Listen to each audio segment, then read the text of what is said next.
Susungaken Darma Bekti ugi ngluhuraken tanah wetu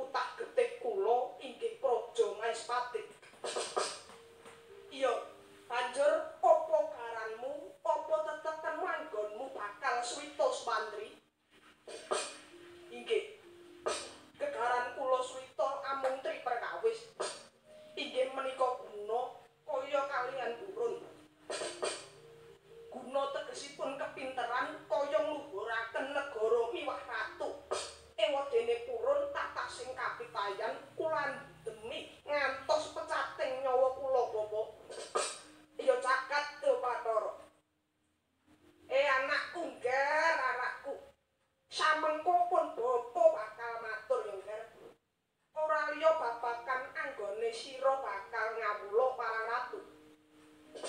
Ger wong ngawula marang ratu utawa ngabdi marang negara mono ana nestane, ana madyane uga ana utamane. Liripun kados pundi bapa? Ndak jarwani ya, Ger. Nestane wong ngawula yaiku siji yen mangro sirah tegese ora nyawiji. Kaping pindho abondo sumitra tegese ngendel-ndelke yen to warise sing diswitani. Ping telune sarana atur tegese tumbak cucukan. Kaping papat mikolehake awake dhewe. Kaping 5 sakutu hamengku Gusti tegese lancang tur umewat. Kaping 6 tan netepi wajib. Kaping 7 iren meren marang ruang. Iku alane wong yen ngawula. Pondene madyane wong ngawula yen to tak beri pakaryane. Gugumi tuhu nastiti sarta bisa nampani jawuh. Sabanjure manut perintah narima ing pandum wedi pepacong lan bisa angon mangsa. Kuwi tiba ing madya, Ger. Nun inggih bapa.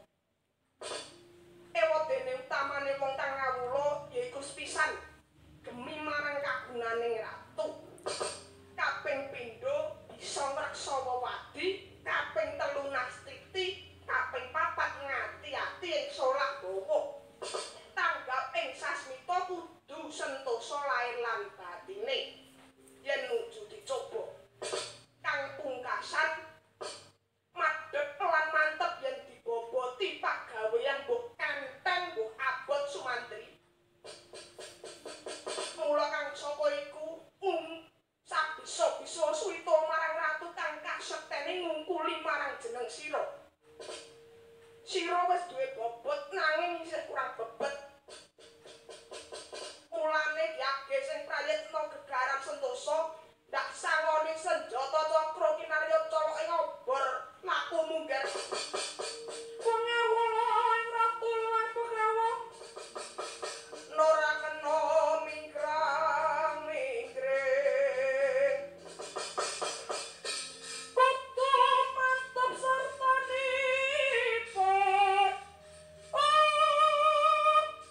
Setya tuwuh marang Gusti dipun miturut sapakon. Apan ratu kinarya yuang agung.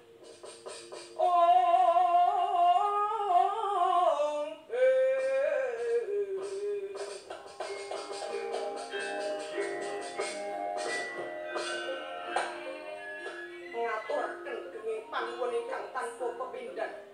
Pangestunipun Bapa Penemban Swandakni sageta nyembuh puncaraming kutha Paduka.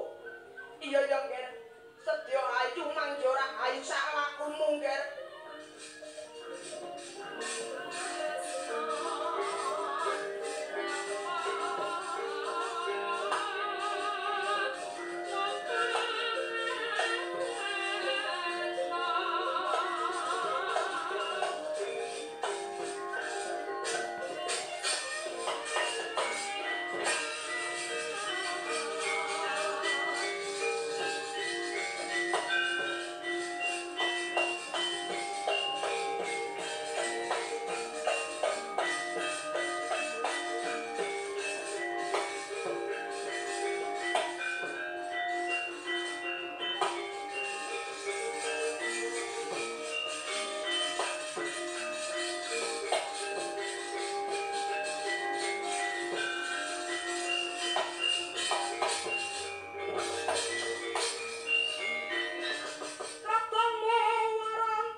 pangananipun bapa aja cedhak-cedhak kelawan kakangmu.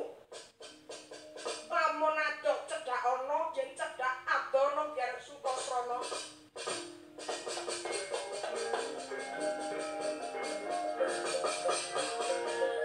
Sing apa kumpul Andai kerja sama pakai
ingkang puspitorum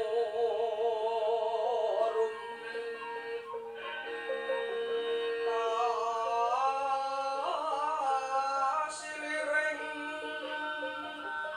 samirana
sampun ngetingalaken kridanipun ingkang tanpa tanding.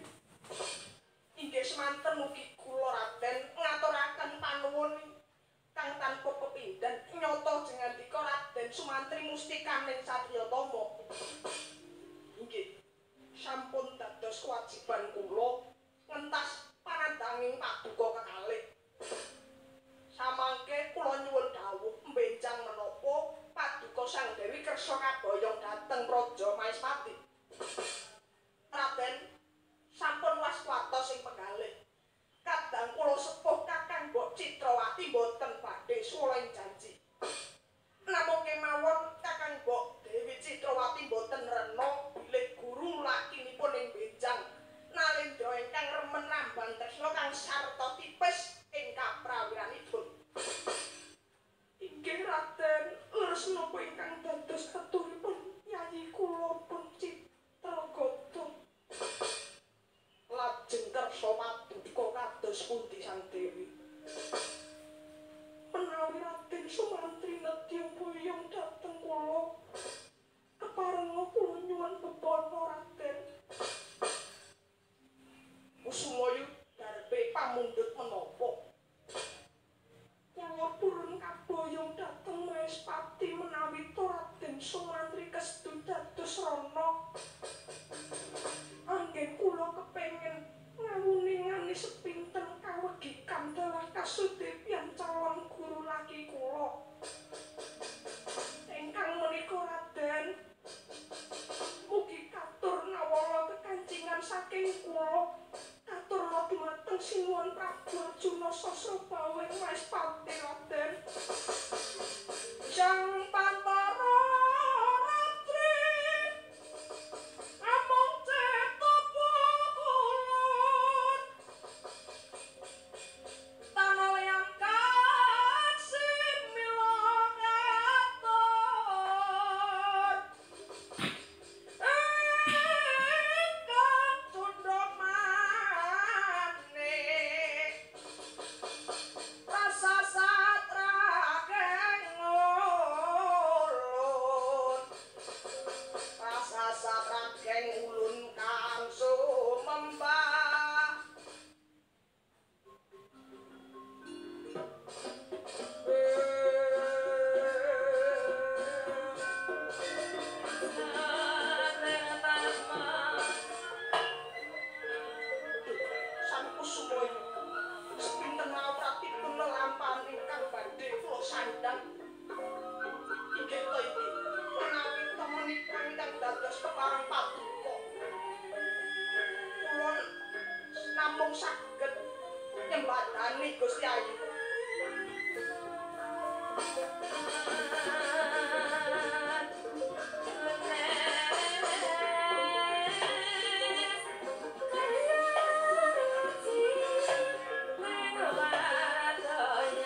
Yayi Dewi Citrawati. Awit berkah pangestu paduka sinuwun. Dewi Citrawati kang kula kasembadan ngayahi karya sinuwun. Nanging ing mangke Sang Dewi mbok dereng purun mlebet dumateng kedaton Maespati taksih kandhek sak jawining kitha praja Maespati. Kepara Gusti Ayu Citrawati ngaturaken nawala kunjuk dhateng paduka sinuwun. Antu para temen mustikaning Putri Magoda Dewi Citrawati. Ya, kang mangkono coba ulungna layange aturna panjenengan ingsun Sumantri. Monggo kula aturi nampi sinuwun.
sing manah kula menawi saged ngraosaken wulan madu wonten ing salah satunggiling taman ingkang endah sinuwun kados Taman Sriwedari. Duh sinuwun kepareng paduka muter Taman Sriwedari kapapanaken wonten Praja Maespati sinuwun. Kagya trisang kapirangu rinangkul kinempit-kempit dosang retnaning bawana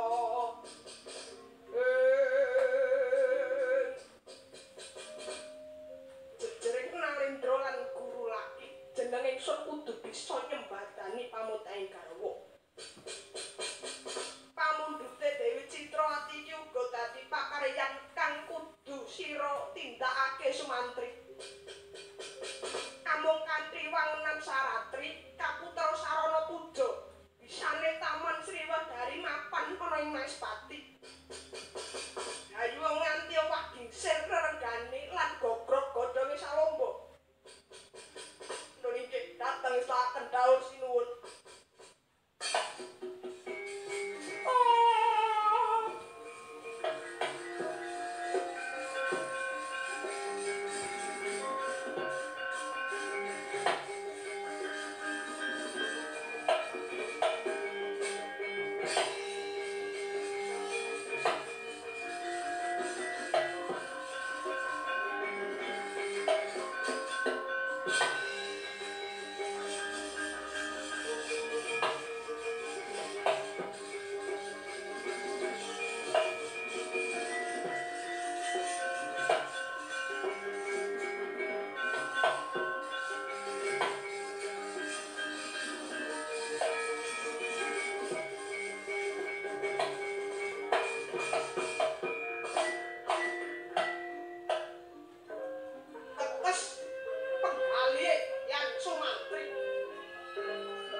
Pancen bener kandhamu Yai. Nanging iki jejiban sing tangeh mokal kelakone. Aja susah Kakang. Sukasana kagok muter Taman Sriwedari. Nanging mangertiya ya Kakang. Prabu Arjuna rasa iki nandhang sing jalani tresna wuta budi lali. Nutup meninge pakawicaksanan lan luhuring keprabon. Lirik kepiye Sukasana? Lah kuwi nek ora jeneng Sembada nyatane utusan Kakang Mantri.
kene sira lumayu tawang-tawang tangis. Nuwun kados inepit sepit jantung kula. Wadene wonten raseksa bajang ingkang mapan samadyaning Taman Sriwedari sinuwun. Ingkang kumawanten anggo kasara sing manah kula kanthi nguman-uman dumateng kula sinuwun. Pasenggup bilih kula boten lair batin tresnani dhateng paduka ingkang sinuwun. Ya cakat Deopator.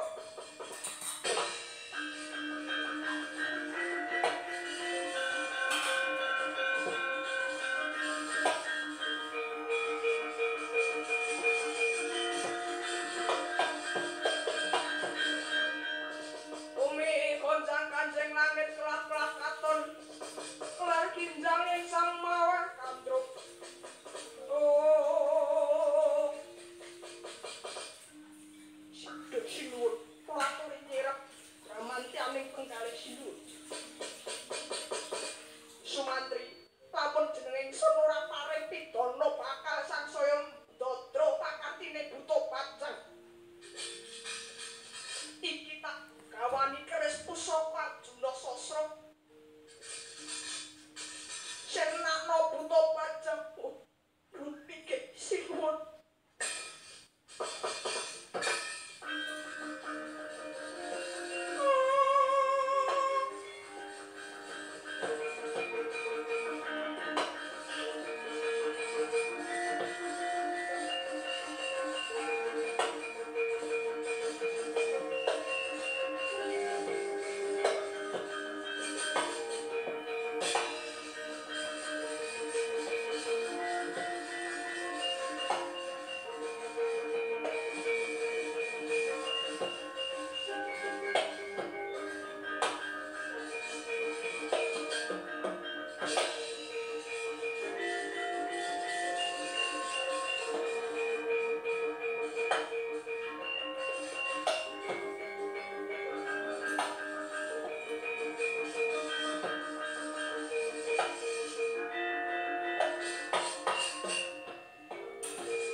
Bali ora kakang aku wis ngerti